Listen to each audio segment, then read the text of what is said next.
You're listening to Honestly Mental, the podcast, and I'm your host, Erika Diaz. I'm a wife, a mama, a woman in leadership, but y'all, I'm a perfectly imperfect human. I have depression, PTSD, and generalized anxiety disorder, and I am figuring it out every single day. It's really been quite the journey, so this podcast aims to provide a raw and authentic approach to several issues surrounding mental health. Through the lens of our guests and I, we will provide insight into how we navigated our own challenges through honest and vulnerable conversation. We are building a community of individuals committed to changing the world, one conversation, one person at a time.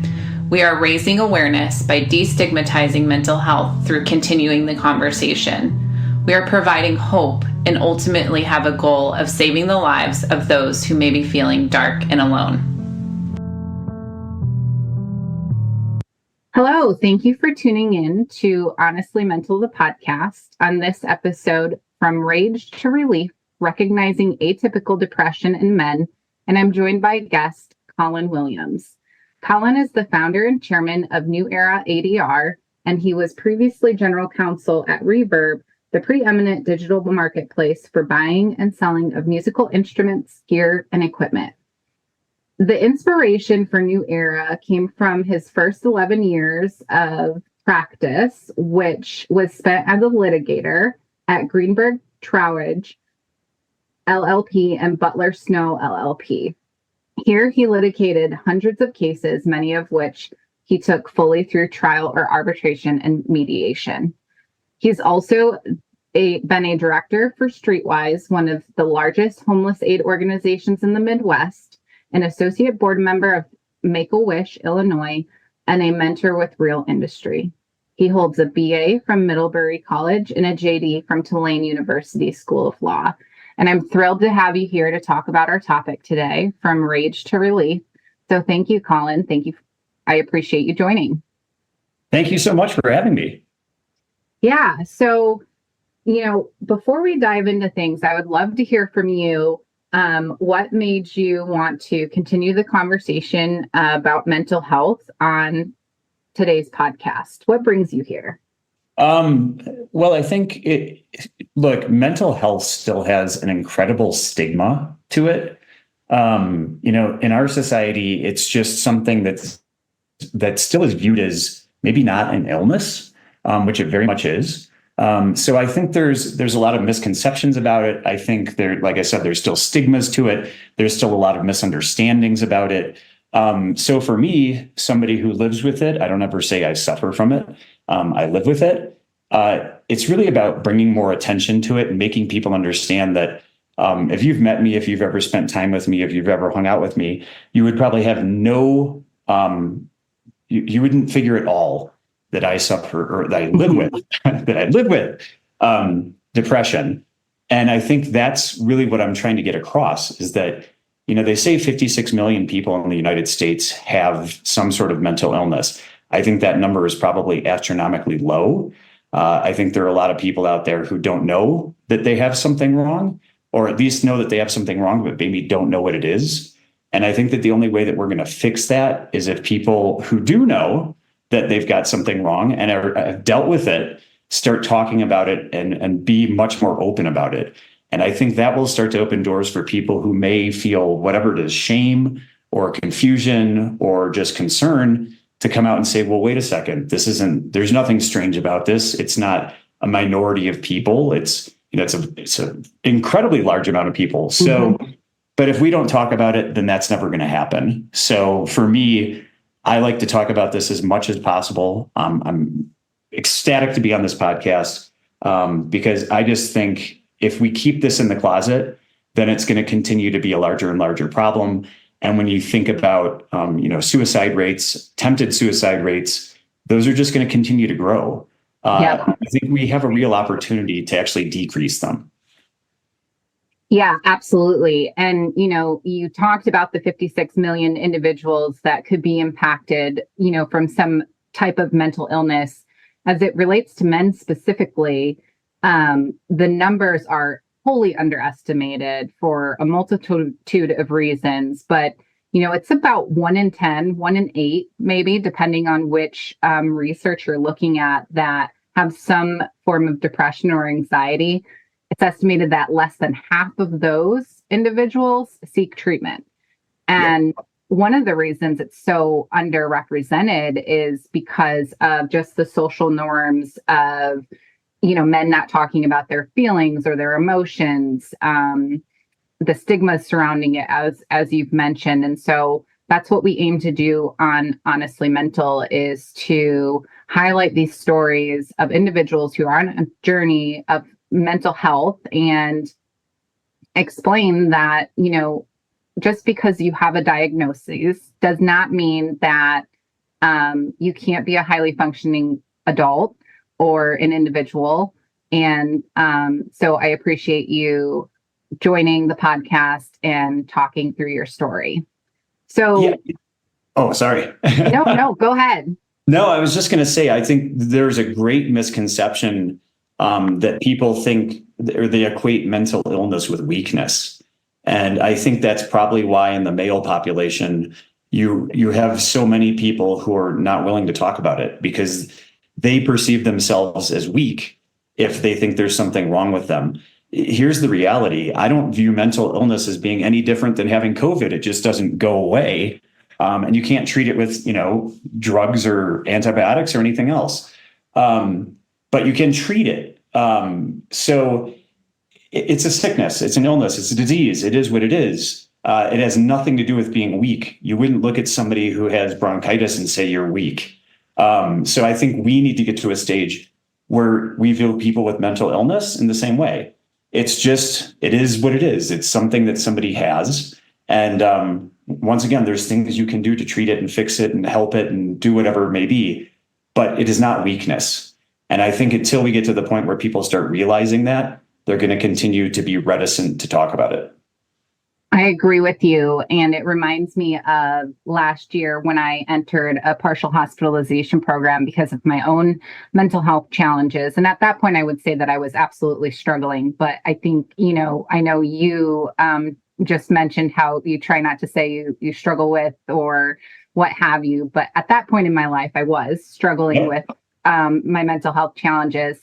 And when I went to request time off of work to be able to work through those problems, my boss was like, Erika, if you had a broken arm, you wouldn't hesitate going to the doctor and getting it fixed. And mental health should not be any different than any other illness that's out there, as you've stated too. So that resonates a lot with me. And I think you're right. I think men associate this mental illness with weakness, and it's just, societally, we have not set men up at all to be able to comfortably and openly talk about feelings and emotions. So, Collin, your story is really unique in the sense it's kind of given in the title, but typically we have these images of what depression looks like. And usually it's, low and sad feelings, crying, not feeling motivated to do things, losing interest in things that you previously, received pleasure from. But could you tell us about your journey, what that looked like, and why it was a little atypical? Yeah. And, I think what I learned is that maybe my journey isn't atypical, but for me, I didn't have the knowledge base to understand one way or the other. So what I was really, and I think it's interesting, I'd like to get this out. You just mentioned it.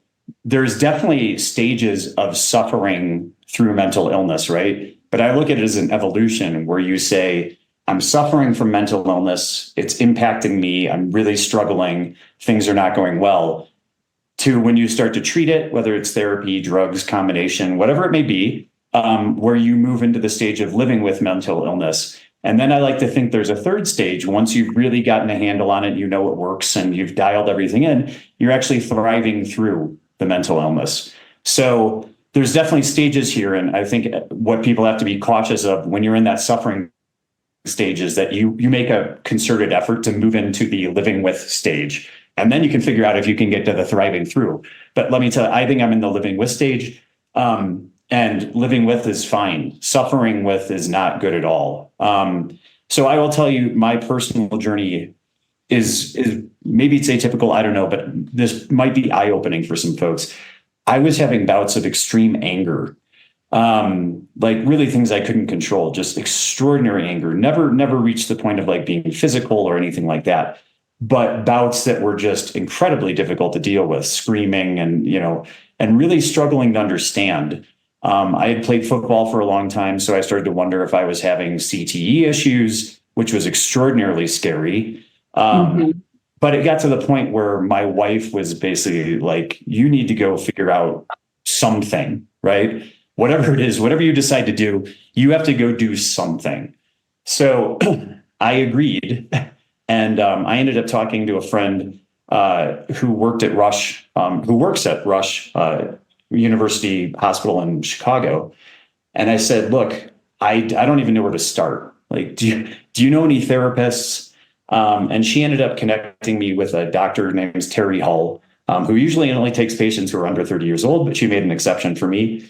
And I went to my first session and I said, look, I have no idea what the hell's wrong with me, but I'm having these bouts of extraordinary anger, and it's disconcerting. It's scary. It is. And she said, oh, you have depression. And I was like, what? No, I don't have depression. I'm fine. Most of the time I'm pretty happy. And she said, no. Everything you've said are like specifically, it's depression, right? And it manifests itself in different ways with everybody, but it is extraordinarily common for it to manifest, at least in men, through anger. And that was my aha moment, right? Because I was never sitting in the corner in a dark room crying, and that was never how this showed up for me. It was always anger. And so to realize that it strayed from what you were mentioning as the stereotypes of depression and manifesting itself in a way that I had never heard it could, once again, that was my aha moment. Like, oh, okay, well, and you would be amazed, I'm sure you know, when you know what's wrong, when somebody tells you what's wrong, it's cathartic. When you're just sitting there wondering what is wrong with me, it's scary. And when somebody says, this is what's wrong with you, it's cathartic. So that was a really, really big thing for me. And I think there's probably a lot of men out there that are wondering, why am I so pissed off all the time? And never, ever would equate that to depression. And it's, and maybe you're right. It may not be atypical, but eye-opening for sure, certainly as it was in your scenario. And there's so much power in naming something, because then you can put appropriate language and tools in place to be able to work through, what it is. And so you received this diagnosis, you had your aha moment. And when do you think, after going through therapy and different things, you went from the rage kind of Collin and the episodes that you were having with bouts of anger and things to a place of almost relief that you have now a diagnosis, now you have steps that you can take to work through that diagnosis of depression. What did that feel like for you? What did it look like? Yeah, I would say it's been an evolution. And by that, I mean, there's no magic pill. There's no, there's no moment where you say, oh, well, okay, now I've been through like three sessions of therapy and I feel great. It's magical. It's been an evolution, right? So first understanding what was wrong probably took, the gorilla off my back, right? Then it became, okay, how do we deal with it? And so I started through therapy. I've been doing therapy now for, it's got to be like 5 years. And it's extraordinarily helpful. But I do think I topped out at some point of what just talking about it could do. And at that point, my therapist said, and I wasn't at the point where I would say comfortable. And at that point, my therapist suggested, well, why don't you try meds too? And I would say meds are a very interesting thing. If you're looking for sort of a panacea, they're not it. But for me, what they do is they take the edge off. They don't dull me. I'm not like sitting in a fog or anything. But even that tinge of anger, which could still have a bit of a knife edge when I was just doing therapy, it's completely dulled that. So once again, it's not like it makes you feel great or like, oh my God, the world's wonderful now. Yeah, rainbows and sunshine all the time. Rainbows and sunshine, yeah, exactly. Unicorns everywhere. Yes. But it does make everything, it makes you more tolerant of everything. So combining the medicine with my continuing therapy has helped me reach the stage of living with, right? And I think I'm headed in the direction of thriving through. But you have to figure out what works for you. So, and it's going to be different for everybody.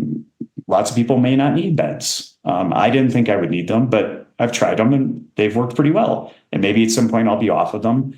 But you have to figure out what works for you. And that's when I think you have these moments of going through the phases and getting better.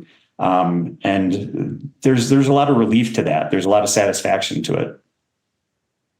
Yeah. And with your journey as it relates to the medication part of it, I know there are at times people are hesitant to try different things, or they are looking for the one magic happy pill that's going to solve all the problems, which, as you've stated, is not what happens. Did you have to go through any trial and error with the medication that you're currently on? What did that experience look like for you? Yeah, I did not go through trial and error. I talked to my doctor. We went through a number of he basically explained, because my therapist is a psychologist, so she can't prescribe. So I went to my general practitioner and we went through a whole host of medicines, the side effects, what could potentially happen, what the positive effects could be. And we came to a conclusion that a specific medicine would be best to try first. And so I will tell you, when I first started it, I had a week I've never been an anxious person. I had a week of extraordinary anxiety. It was the strangest feeling. I just like little things that wouldn't have bothered me before, like my kid getting on a bus, were freaking me out. And I was freaked out, right? Because I was really struggling with how to deal with these things. Then I realized a week later, it sort of dissipated. And my doctor said, yeah, that's just the medicine actually telling you that it's working. He said, basically, if you wouldn't have experienced anything, then that's more concerning, because then we don't believe anything's happening. So now the medicine works great for me. I don't have any side effects from it. Doesn't make me sick, doesn't make me dizzy, anything like that. But I would tell people, if you're going to go down that path, there may be a week or two. And if it keeps going, then I would say you need to talk to your doctor and figure out probably something else. But that week was very, very scary. And, I kind of had to fight through it. And it certainly helped talking to my therapist and the doctor and them saying it's going to be fine. But I would say, if you do go down this path, just understand that it is not necessarily the easiest thing in the world to get into. But once you are actually into it, it can help a lot. Yeah, it's almost just keeping an open mind to some of the tools that can be leveraged when trying to figure out what works best for you, right? And it reminds me of my journey with medication. I think it's great that you didn't have to go through trial and error, but some people will have to. Absolutely. Some of the medication, it takes up to 12 weeks before you actually realize the full benefits. And you're right, there are a couple weeks typically with some of the medications that could cause nausea, anxiety. It can heighten suicidal ideation. You have to do it under the care of a team of individuals, along with support from family and friends, just, to look out for some red flags and whatnot in your behavior to ensure a safe environment. But I would say to not get discouraged, especially in a trial and error phase. When I've been on and off medication, since I was in high school.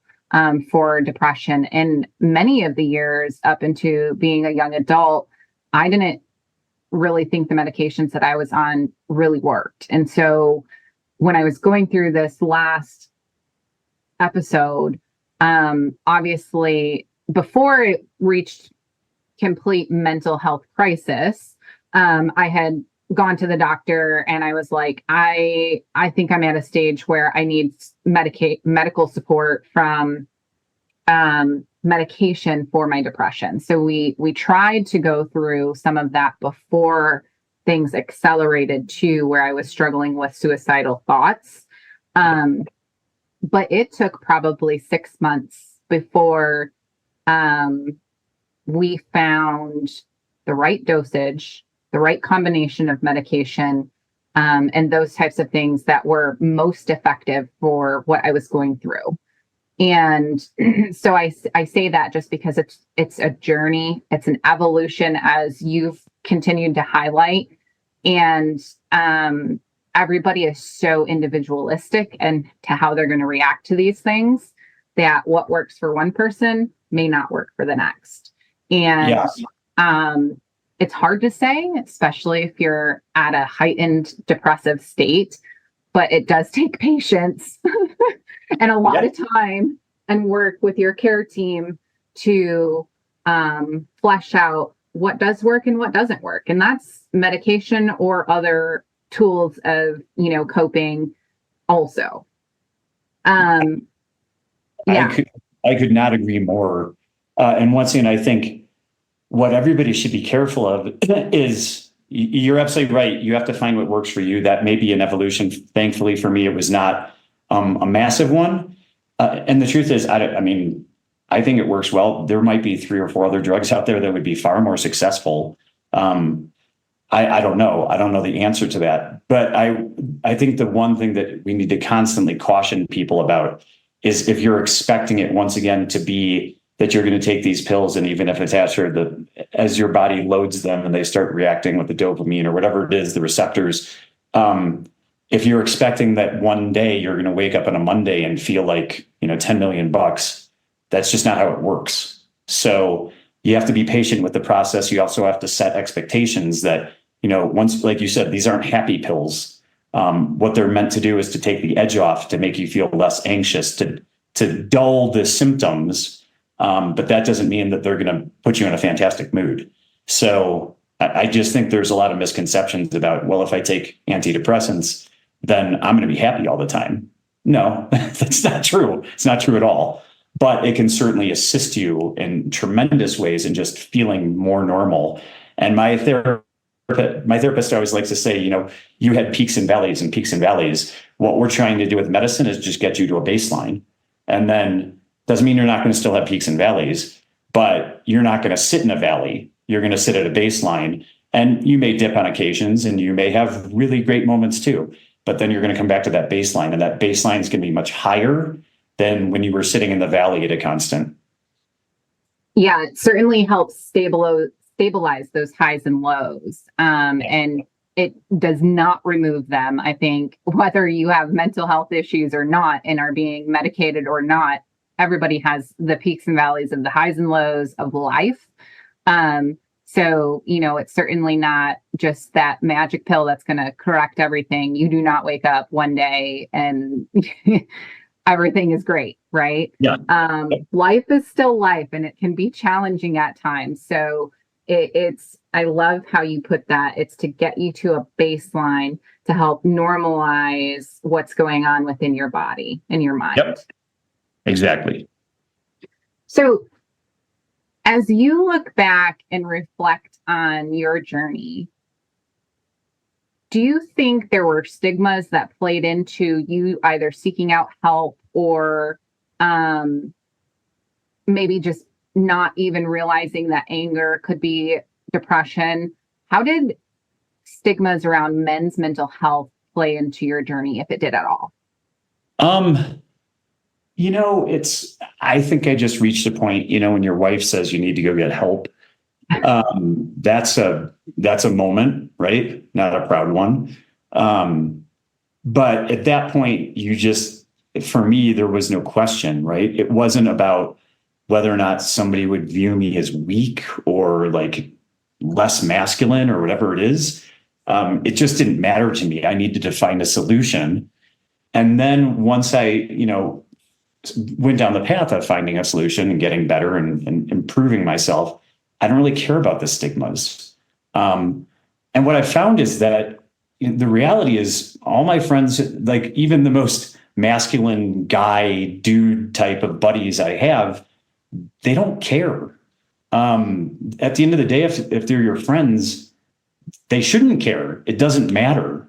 And who knows, you never know what somebody's going through until you're in their shoes, right? So while I've been very open about my experience, maybe I've got friends who are like, oh, well, I've got something wrong and maybe I'm going to go get that fixed. And they may not be comfortable talking about it like I do. But at the end of the day, hopefully that helped. So for me, the stigma, I don't really care. I've always kind of just been my own person. And if anybody thinks it makes me less of a guy, first of all, if you've ever hung out with me, I am about as a guy as you can possibly get. Yeah. I'm all about drinking beer and 4-letter words and sports and everything else. So, it's one of those things like, I don't really care if you think somehow less of me because I'm talking about this and I have this stuff going on. But for me, it just doesn't matter. If you think less of me, then you're probably not something I want to be around, somebody I want to be around. So for me, stigmas were never a huge issue. It was about fixing it and making myself better. And if anybody had a problem with that, then they're just not somebody I need in my life. Yeah, I think that that's huge. I think that's kind of the issue with stigmas in general, right? Is where did they come from and why are they even a thing? They really shouldn't matter. And that could be broadly said about many stereotypes and stigmas. Understand that it's a much more complicated thing with society than just making that statement. But, I think it's really great that you're an advocate for mental health like you are, because as you said, male or female, perhaps your experience and sharing your story enabled them to feel empowered to seek out help if they were experiencing something, even if, they're not openly talking about it. That's the goal here, is to inspire people to get help when they need it and seek it out, and to understand that, none of the mental illnesses out there are weaknesses. And you could have a range of different diagnoses. You could have just depression. In my case, I've got depression, generalized anxiety disorder, and PTSD. So I've got a whole slew of things, but on the outside, and you said this in the beginning, most people wouldn't even, who encounter me, especially in the professional environment, wouldn't ever guess that I have the challenges or the mental health diagnoses that I do have. And I think that's a testament to being in a place where you can, going back to naming your diagnosis and getting the appropriate tools to cope with life in a way that your body just kind of do it on its own, and so I think it's just I lost my train of thought, Collin. I'm so sorry. No, I mean, I do this at least once an episode, so you all at home know that I do this. But here I am, lost my train of thought again. No, I mean, I think you're hitting on everything, right? Like, which is that, once again, it's not a weakness. If you're out there and you're suffering, figure out what's wrong. Who cares about the stigmas? They don't matter. Once again, if people care, then they shouldn't matter. They shouldn't be in your life. This is about improving yourself. It's about making yourself feel better. It's about increasing your quality of life. And if you care more about what the outside world thinks than that, then I don't know how to help you. Because you have to understand that your personal health and your personal quality of life and how that impacts the people that you live. If you have kids, I mean, one of the huge concerns with me, I had a little boy, and it was, he didn't disappear. But, it started to concern me about, well, what if he sees me acting like this, right? And how do I be the best father I can be? You got to fix that. Like once again, if you care more about how other people view you than fixing those things, then I can't help. And I don't know what to tell you. And it's because of people having struggled with these things in a closet, and not normalizing them, which is, a relative term, but not normalizing them, it continues to perpetuate the issue and isolate individuals, and does the opposite than just getting the help you need to deal with whatever it is you're going through, adequately, right? Yep, exactly.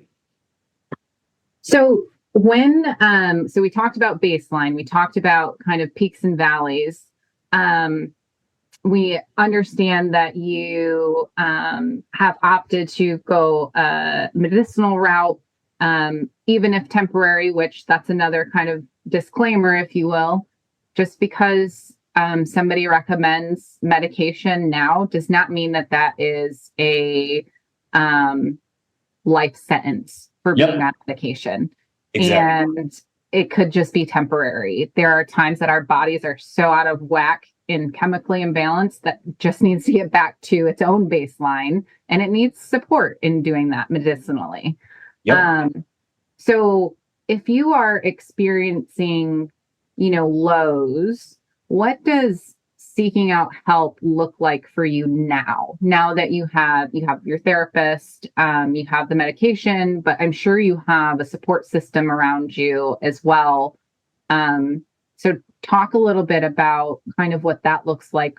Maybe are there any red flags that, your wife could be like, oh, you know what, something's off here. What do the lows look like when you have them?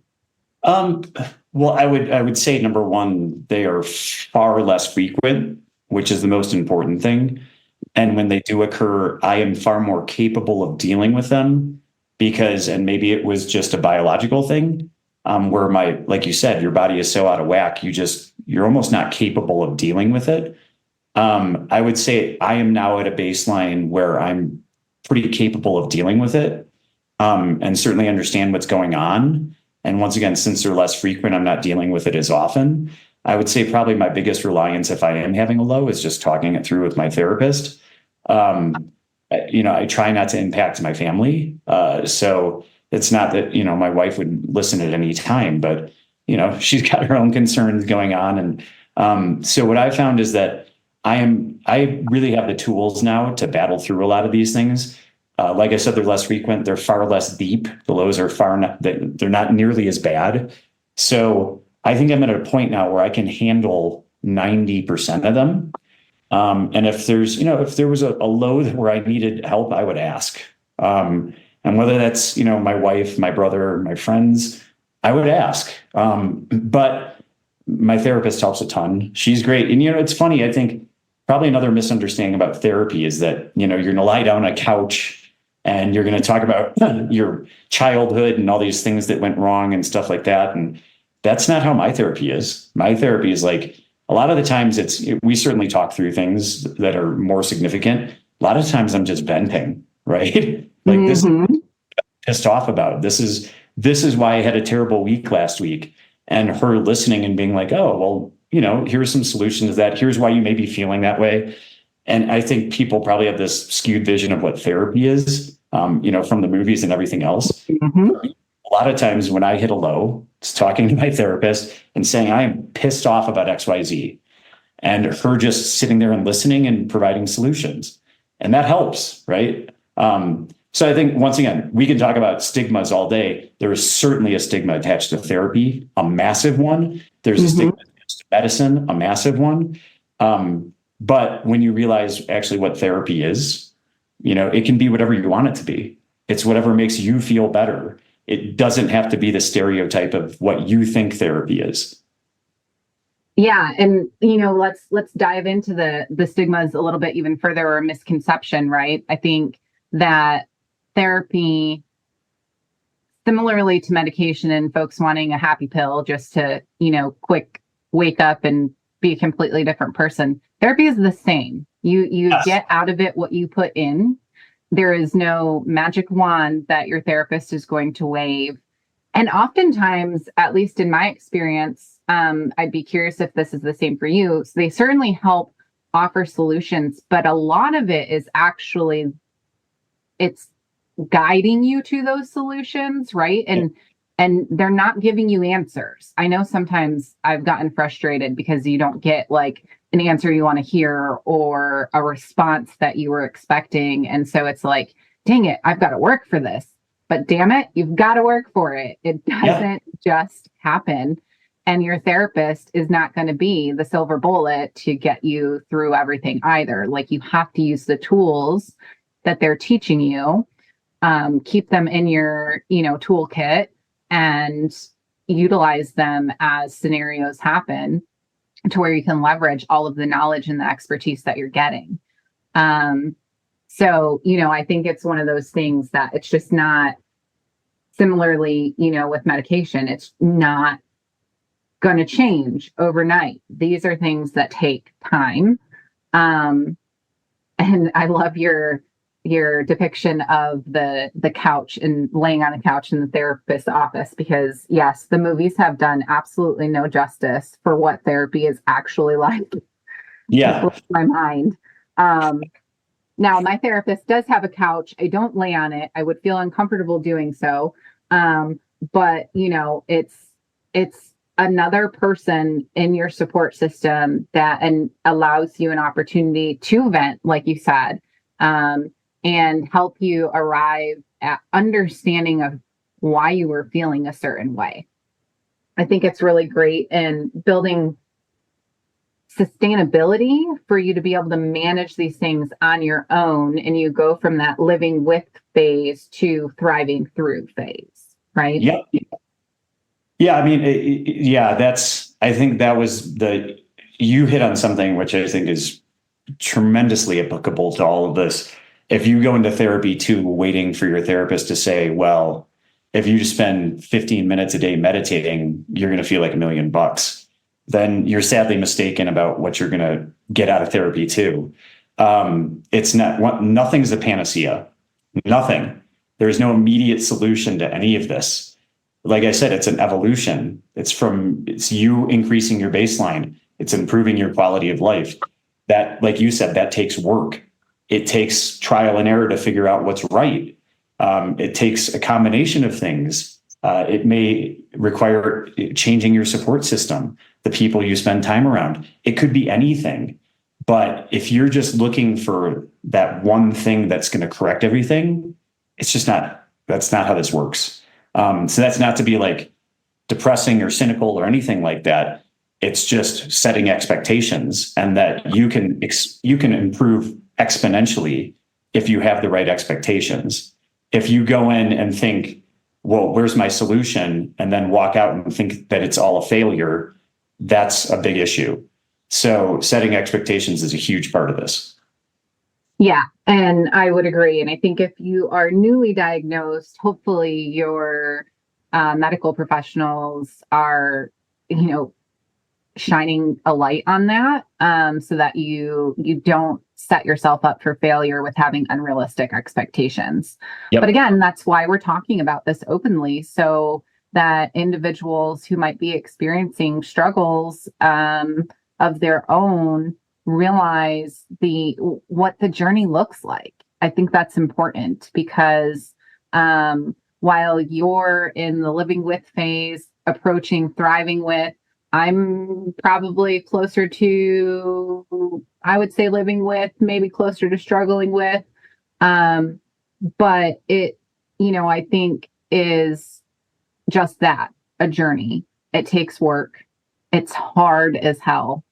Yep. But you've got to be committed to yourself to get through it. And I think with the right expectations, as you've already stated, then, you're setting yourself up for more success, even through trial and error. I mean, honestly, you could go through trial and error with therapy too. You could certainly be connected with somebody and realize, I would say in my experience, pretty quickly, whether or not somebody's a fit for you. So I know it can be difficult at times of in times of depressive states, that if you try medication or you try a therapist and you're like, dang it, this isn't working, that feels like another blow to the system and kind of pushes you down further. But you got to hold on to the hope that if it didn't work out the first time, a different therapist may be much better aligned to how you operate. Same with medication. So I think it's important to really have some of these mindsets and expectations as you're going into it, to be the best version of yourself you can be at the end of the day. Yeah, this is something I take with me every day, outside of the mental illness, but it certainly is applicable too, is I always have this philosophy that if you take one step forward, you'll eventually reach your destination. That may take a very long time to do, and you may take steps back at some point. But if your goal is to always take at least one step forward each day, you'll eventually reach where you want to go. But you have to understand that you're not, the chance that you're going to have a day where, you run 10 miles towards it, it's very, very slim. So you may have a day where you take 5 steps forward, and that's got to be good enough. Because once again, you're just trying to reach something. You're trying to get to a point where you're content, where you're happy, where everything is at least functional. And the way you do that is by methodically taking steps forward. And maybe you'll be fortunate enough that you will, run 7 miles in a day, or like medicine will help in that way. Maybe that happens. I don't know. I tend to doubt it, but maybe it happens. But I think if you just keep this mindset of, I'm just going to keep pushing forward, then you'll be in a much better place. Yeah, I agree. It's, it's so important. I go back to the commitment to yourself. We all, as human, are born worthy. We are born enough.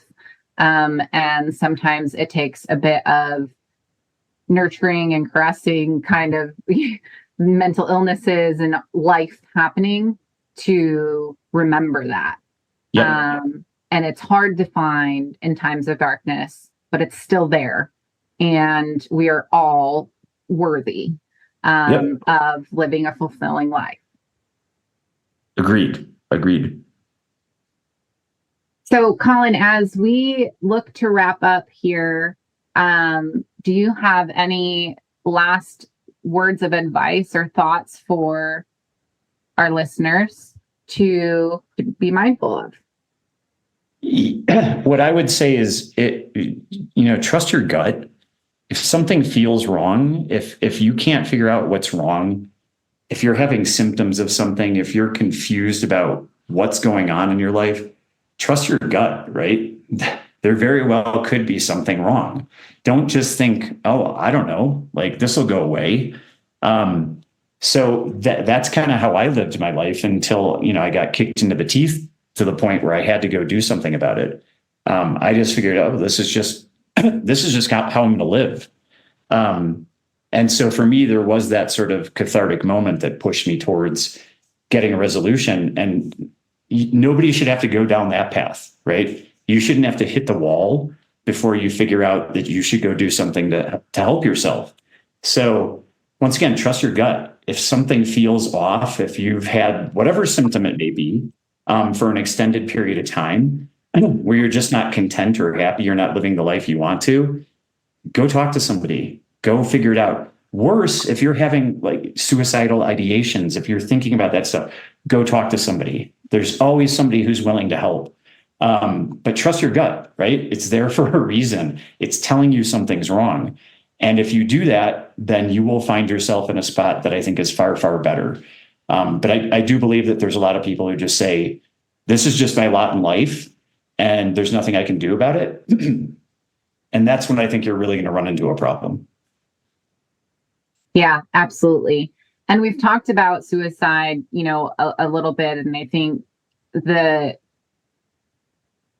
one of the things to be mindful of is that suicide rates are on the rise. And while, as it relates to demographics, males typically have higher suicide rates than females do.